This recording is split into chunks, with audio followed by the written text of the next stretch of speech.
Assalamualaikum warahmatullahi wabarakatuh. Halo teman-teman semua, jumpa lagi di podcast Ilkom Lokalte. Tentunya di bincang-bincang santai bareng saya Aldo Pratama. Kali ini kita kedatangan tamu spesial, yaitu dua narasumber dari program studi PG PAUD, ya spesial banget karena kita kedatangan Kaprodi dan sekretaris prodinya. Ya, kita akan membahas mengenai prospek jurusan PG PAUD, ya nanti kira-kira apa aja kalian wajib ikuti dari awal hingga akhir. Baik, assalamualaikum Ibu. Waalaikumsalam. Terima kasih Ibu sebelumnya sudah mau hadir di podcast kami, sudah menyempatkan diri diselingi dengan kegiatan Ibu yang sangat padat ya Bu. Mungkin tema kita hari ini prospek kuliah jurusan PG PAUD. Mungkin silakan Ibu memperkenalkan diri dulu nih Bu kepada teman-teman semua. Silakan Ibu. Oke. Halo, selamat sore semua. Saya Heviliana, Ketua Program Studi PG PAUD di UNU Kaltim. Silakan Ibu. Baik. Halo, Assalamualaikum. Selamat sore semuanya. Saya Yeni Aslina. Saya sebagai Sekretaris Prodi PG PAUD UNU Kaltim. Oke, Bu Happy dan Bu Yeni. Oke, baik Ibu. Mungkin untuk mempersingkat waktu, Bu, tadi sudah saya sampaikan bahwasanya kita akan membahas mengenai prospek kuliah di jurusan PG PAUD. Kita langsung ke pertanyaan-pertanyaan pertama nih, Bu. Apa sih itu Bu jurusan PG PAUD nih, Bu? Mungkin boleh Ibu Happy dulu, silakan Ibu. Oke, baik. Jurusan PG PAUD ini adalah jurusan yang memang khusus ya untuk pendidikan anak usia dini. Jadi begitu pentingnya usia dini ini, maka sampai ada istilah golden age, jadi usia keemasan, yaitu di 0 sampai 6 tahun gitu. Nah, di usia 0 sampai 6 tahun ini perlu sekali anak-anak PAUD di Indonesia khususnya, Kalimantan Timur juga ya, punya fondasi yang kuat. Jadi kalau ibarat rumah itu, usia dininya ini adalah fondasinya, nanti ada dindingnya ya, baru atapnya gitu. Nah, kalau fondasinya nggak kuat, apa yang terjadi nanti dengan bangunan? Kalau kita ibaratkan ini bangunan gitu. Jadi kalau kita bilang ini penting, sangat penting. Sehingga kenapa harus ke PG PAUD seperti itu. Jadi teman-teman calon mahasiswa yang punya passionnya memang senang dengan anak usia dini dan juga nantinya ingin berperan serta untuk meningkatkan pendidikan anak usia dini di Indonesia, ayo deh kuliah di PG PAUD gitu. Karena prospeknya luar biasa ya untuk kedepannya, bukan cuma prodi-prodi yang kita sekarang cari, pasti yang cari kan pasti ngeter-ngeternya. Tapi nggak kalah penting di PG PAUD, jarang ada yang pengangguran di sana. Betul. Iya, baik. Mungkin Bu Yani mau nambahkan, silahkan Ibu. Ya, selain prospeknya ke depan untuk sebagai penanaman fondasi anak usia dini, di sini juga khususnya pendidikan untuk pendidik itu harus memang benar-benar S1 PG PAUD untuk sekarang ini. Oke, siap Ibu. Nah, tadi juga Ibu sudah singgungan mengenai mengapa nanti calon-calon mahasiswa harus masuk di PG PAUD sudah tuh.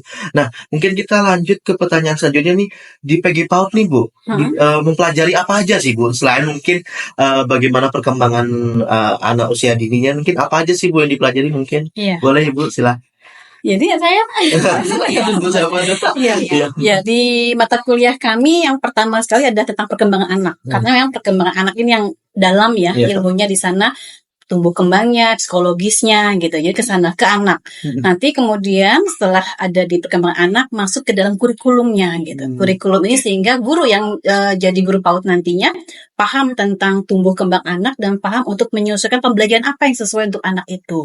Gitu. Jadi kalau kita bicara harus nyambung karena kalau guru PAUD terus pinter, malah sekarang guru PAUD ada S3 loh, nggak cuma S1 ya, cuma SMA gitu, tapi udah S3 karena anak-anak ini lahir dari ibu-ibu yang pinter, anak juga akan pinter nantinya gitu ya. Oke. Mungkin Ibu Yani ada tambahan dari Ibu Happy? Baik, untuk mata kuliah di PG PAUD itu selain ada perkembangan untuk anak, ada juga konsep dasar anak usia dini ya. Di sana di semester awal mahasiswa untuk diberikan pemahaman gitu, bagaimana sih konsep anak usia dini itu. Nah, selain itu juga nanti ada untuk di semester-semester berikutnya ada mata kuliah strategi pembelajaran, ada mata kuliah perencanaan pembelajaran, ada mata kuliah kurikulum PAUD gitu. Banyak sekali yang mata kuliah yang harus terintegrasi di dalam keilmuan untuk pendidikan anak usia dini. Oke. Jadi benar-benar dari awal, dari mempersiapkan tahapan sampai benar-benar mereka harus melanjut ke jenjang selanjutnya. Memang dari PG PAUD ini di hal yang pas banget untuk dimasuki oleh calon mahasiswa baru nih Bu ya. Betul. Oke Bu, tadi sudah kita singgung mengenai apa aja yang dipelajari di PG PAUD. Kita selanjutnya nih di jurusan PG PAUD nih kira-kira banyak teorinya atau banyak prakteknya Bu? Atau mungkin juga bisa seimbang nih antara teori habis itu dilanjutkan dengan praktek. Monggo Ibu silakan. Ya, kalau di PAUD ini memang seimbang. Jadi antara teori dan praktek itu kita sudah seimbang ya. Karena ketika mereka di teori di awal itu dikuatkan dulu tentang pemahamannya. Kemudian prakteknya adalah nanti mengimplementasikan di lapangan. Kita punya mata kuliah micro teaching ya, di mana mereka langsung praktek mengajar nanti untuk anak usia dini sebelum dia ke lapangan. Kemudian di semester tinggi agak ketujuh ya kalau nggak salah ya, ada PPL, PKL yang langsung terjun di dunia kerja gitu. Dan biasanya mahasiswa kami itu langsung ditarik gitu, jarang lagi keluar dia, pasti udah langsung diterima di sekolah itu. Siap. Ya memang itu prospeknya untuk guru PAUD. Tidak ada yang akan jadi pengangguran, pasti akan kerja semua gitu. Kalau mau cepat kerja ya masuk PG PAUD. Bu Yani ada menambah? Selain tadi ada mata kuliah micro teaching dan PKL dan ada juga mata kuliah keilmuan gitu. Nah, di sana nanti mahasiswanya akan mendapatkan teori di awal dan mereka akan mengimplementasikan di lapangan gitu. Misalnya mereka membuat perencanaan pembelajaran, nanti mereka langsung terjun ke lapangan sesuai dengan perencanaan pembelajaran itu. Nah, selain itu juga mereka akan mengobservasi gitu untuk pembelajaran di pendidikan anak usia dini. Siap Ibu. Nah, tadi sudah banget di jurusan PG PAUD memang benar seimbang ya Bu ya antara teori dengan prakteknya. Habis dikuatkan di teorinya langsung dipraktekkan banget Bu ya. Nah, selanjutnya menjadi ke pertanyaan terakhir kita Bu.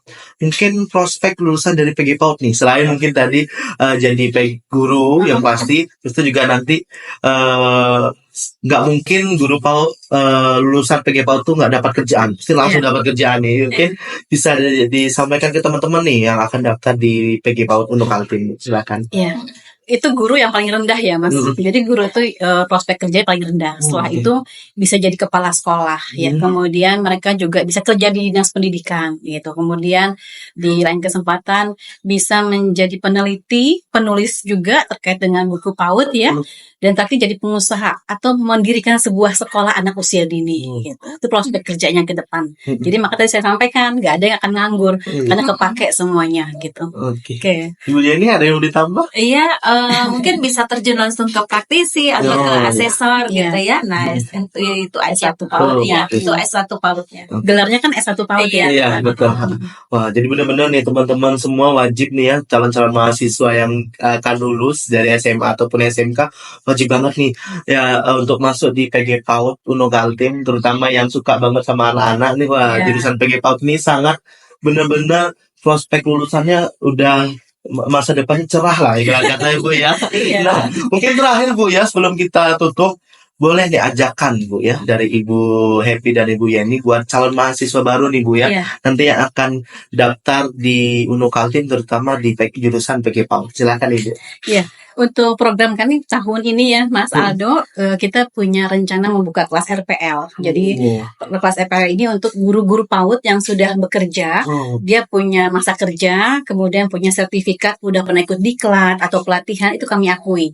Sehingga nanti kuliah S1-nya nggak 4 tahun, tapi cukup bisa 2,5 sampai 3 tahun gitu. Jadi ini luar biasa program ini karena banyak sekali guru-guru PAUD yang memang harus S1 namun belum S1 gitu. Nah ini, jadi untuk teman-teman gak cuma yang sudah jadi guru ya, yang belum jadi guru pun yang masih mau kuliah silakan, kalau punya passionnya untuk anak usia dini ayo gabung bersama kami. Punya nih. Dan juga dosen-dosennya ya pakar kepautannya juga sudah alhamdulillah sudah ada doktornya di sini ya. Nah, didukung juga dengan dosen-dosen yang lulusan dari luar. Kita saat ini kan punya 3 dosen ya yang terlibat di IKN. IKN ini kan sebagai ibu kota negara ya saat ini. Jadi kita yang memberikan arahan kepada guru-guru di IKN, meningkatkan kompetensi mereka supaya jangan kalah nanti udah calon ibu kota negara kok nggak ada ilmunya gitu ya. Jadi kami sedang membantu di sana untuk 3 tahun ke depan dari tahun kemarin gitu. Baik.